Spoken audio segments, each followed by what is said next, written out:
સુરતના લિંબાયતના એક ગાર્ડનમાં 4 વર્ષના મોટા ભાઈ સાથે રમી રહેલી 2 વર્ષીય બાળકીને 21 વર્ષીય મનોવિકૃતિવાન યૌન શોષણના ઈરાદે ઢસડીને શેડમાં લઈ ગયો હતો. બાળકી દુષ્કર્મનો ભોગ બને તે પહેલાં ત્યાં માતા પહોંચી જતા બાળકી ઉગરી ગઈ હતી. જોકે ટોળાએ આ મનોવિકૃતને માર મારીને અધમુઓ કરી નાખ્યો. હાલ લિંબાયત પોલીસે છેડતીનો ગુનો દાખલ કરીને આરોપી યુવકની ધરપકડ કરી છે. ઉલ્લેખનીય છે કે ઘણા સમયથી મારા લગ્ન કરાવી દો સહિતનું રટણ કર્યા કરતો આ યુવક વિકૃતિની હદ પાર કરી ગયો હતો.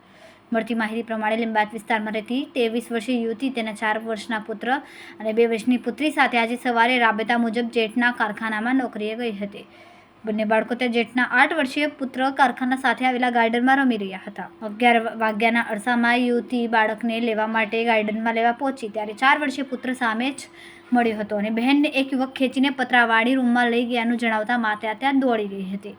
રૂમનું દ્રશ્ય વિચલિત કરનારું હતું. પોલીસે માતાની ફરિયાદના આધારે આરોપી વિરુદ્ધ અપહરણ, છેડતી અને પોક્સોની કલમ અંતર્ગત ગુનો નોંધીને તપાસ હાથ ધરી છે.